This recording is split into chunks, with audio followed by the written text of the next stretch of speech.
नमस्कार दोस्तों, मेरा नाम है रवि। ये है हमारा पहला YouTube वीडियो। आपका स्वागत है हमारे चैनल आयाम में।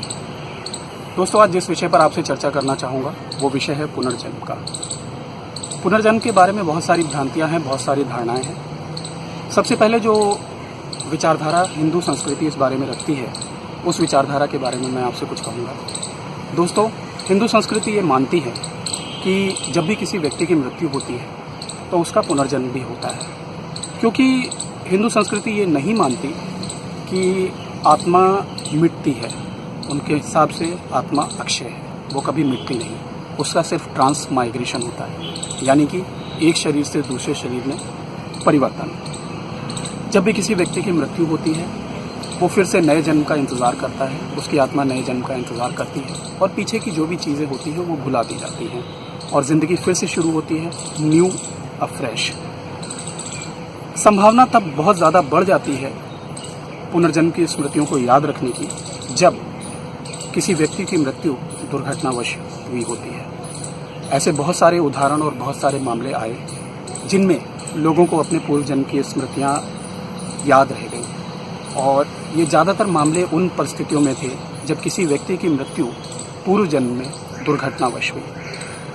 दोस्तों, जब भी आत्मा इस पृथ्वी लोक पर आती है एक नए शरीर में, तो कहते हैं कि उसके कुछ पास्ट के अनफुलफिल्ड कर्मास होते हैं, कुछ पास्ट की डिज़ायर्स होती हैं जिनको फिर से उसे पूरा करना होता है। और ये चक्र तभी समाप्त होता है जब हम ध्यान के द्वारा, धारणा के द्वारा या किसी और ध्यान के माध्यम के द्वारा इस चक्र से मुक्ति का प्रयास करते हैं और मुक्त हो जाते हैं। जब कोई डिज़ायर नहीं बच जाती, जब कोई इच्छा शेष नहीं रह जाती, तो पुनर्जन्म का चक्र जो है समाप्त हो जाता है। ऐसा ही कुछ हिंदू धर्म का मानना है, हिंदू संस्कृति का मानना है। हिंदू धर्म में, जैसा कि मैंने आपसे कहा, ये मानते हैं कि पुनर्जन्म होता है, और उसके अलावा और भी ऐसे कई धर्म हैं जो कि ये मानते हैं कि पुनर्जन्म होता है। इसके कुछ उदाहरण मैं आपके सामने देना चाहूँगा। पहला उदाहरण है लगुदी देवी और शांति देवी का।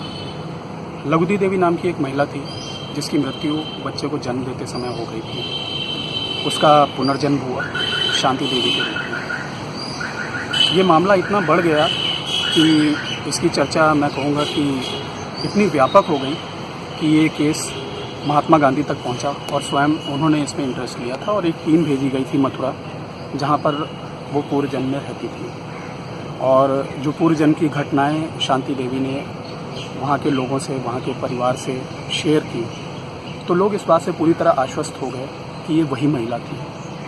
उसके अलावा एक और मामला है सुरेश वर्मा और टीटू का। सुरेश वर्मा नाम के एक व्यक्ति की हत्या पूर्व जन्म में कर दी गई थी। उनकी एक दुकान थी टीवी, ट्रांजिस्टर्स और ऑडियो सिस्टम्स की, और इस बच्चे का जन्म किसी गांव में हुआ। उसको अपने पिछले जन्म की स्मृतियाँ याद आई और उसने ये बात अपने परिवार वालों से शेयर की। जब उसको वहाँ पर लेकर गए और अब वहाँ के परिवार वालों से उसने सारी बातें शेयर की, तो वो लोग भी पूरी तरह से आश्वस्त हो गए कि हाँ, ये वही व्यक्ति है जिसकी हत्या की थी। जैसा कि मैंने आपसे कहा था कि आत्मा इसलिए भी वापस आती है क्योंकि उसके कुछ पास्ट के अनफुलफिल्ड कर्मास होते हैं। तो मुझे ये लगता है कि शायद वो जो पिछली स्थितियाँ रह गई थी, जो इनकम्प्लीट रह गई थी, उनको कंप्लीट करने के लिए इन लोगों का वापस जाने हुआ।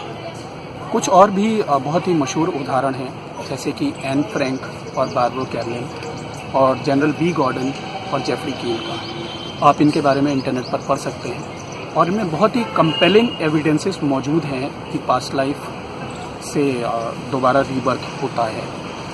उसके अलावा अगर आप इसमें और ज़्यादा इंटरेस्टेड हैं, पास्ट लाइफ्स के बारे में जानने में, या पास्ट लाइफ पर जो भी रिसर्च की गई इसके बारे में जानने में, तो मैं आपको 2 नाम सजेस्ट करूँगा। कृपया उनको ज़रूर देखें और उनके बारे में पढ़ें।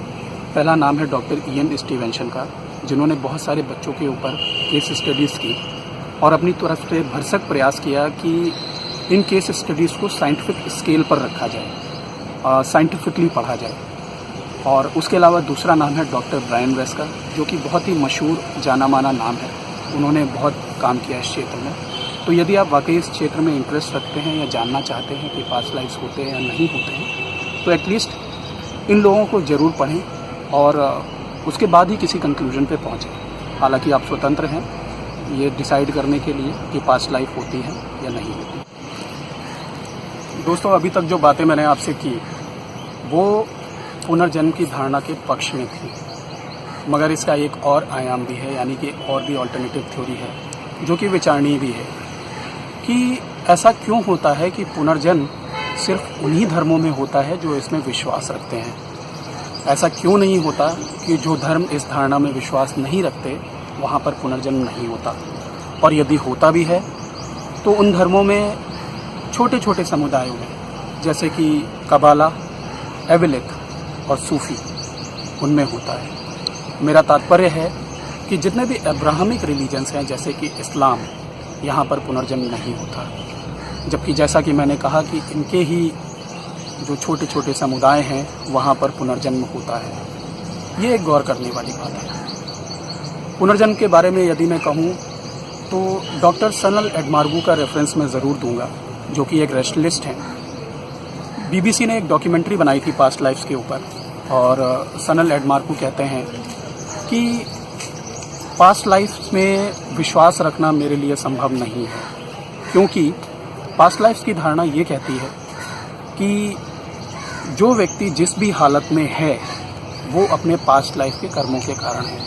इस हिसाब से हमारे आसपास जो भी गरीब, दुखी, परेशान लोग हैं वो लोग कुदरत के न्याय के तहत ऐसे हैं, और इस हिसाब से हमें उनकी कोई भी सहायता नहीं करनी चाहिए। इसलिए मैं पुनर्जन्म की धारणा में विश्वास नहीं रखता। दोस्तों, पुनर्जन्म होता है या नहीं होता है ये मैं आप पर छोड़ता हूँ। हाँ, किसी विषय की विवेचना करने में कोई बुराई नहीं है, और उसको अलग अलग नज़रिए से देखने में भी कोई बुराई नहीं है। आखिरी में मैं अपने शब्दों को डॉक्टर वेन डायर के शब्दों में समाप्त करना चाहूँगा, जो कि कहते हैं कि we have come from the eternal source of energy, we have come from the infinite source of energy. हम अनंत ऊर्जा के स्रोत से आए हैं, और जिस दिन हम इस बात को जान लेते हैं, जिस दिन इस भाव से हमारा साक्षात्कार हो जाता है, उस दिन हमारे लिए कुछ भी कर पाना असंभव नहीं रहता। Actually we can make the miracles happen. तो ये थी मेरी पुनर्जन्म पर एक छोटी सी विवेचना। आपका बहुत बहुत शुक्रिया। नमस्कार।